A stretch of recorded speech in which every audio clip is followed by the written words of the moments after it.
Hello, YouTube.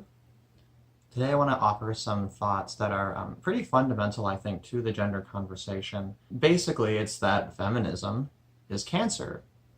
All of feminism.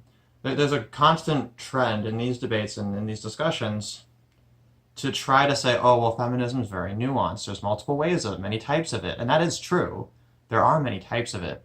However, every single kind of feminism, categorically, is bullshit and garbage, and I can prove it very simply. First, if you look up the dictionary definition of feminism, it is the advocacy of women's rights, or for women's issues on the grounds of the equality of the sexes. Now, probably 99% of all people, when they hear that definition, they associate that with egalitarianism, and they think that the definitions are actually the same.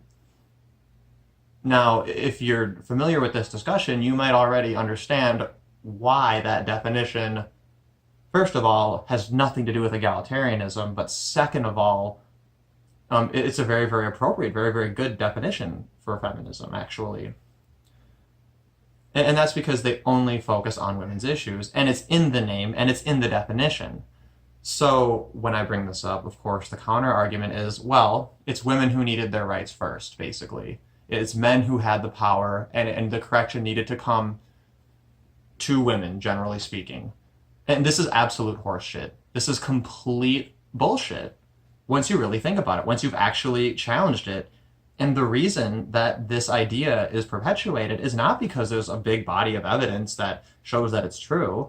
It's because when that is brought to us, we don't question it on an emotional level. It feels correct, and so many other people just tend to assume it, that there's just not enough questioners out there, not enough people who are actually going to ask, well, wait a minute, what were things like specifically for men around that time? And can I, in good faith, say that on average the typical man would be better off than the typical woman?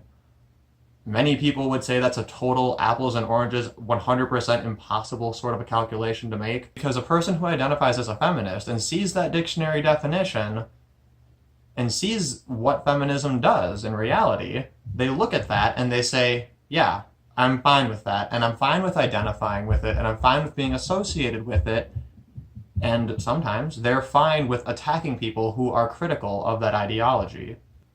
Each and every single person who identifies as a feminist, what they're telling you is that they've never empathized with men. They've never asked the question, what about men? Shut the fuck up for a second! Feminists do not want you to lose custody of your children. The assumption that women are naturally better caregivers is part of patriarchy. Feminists do not want you to have to make alimony payments. Alimony is set up to combat the fact that women have been historically expected to prioritize domestic duties over professional goals, thus minimizing their earning potential as their traditional marriages end. The assumption... I'm reading, fuckface.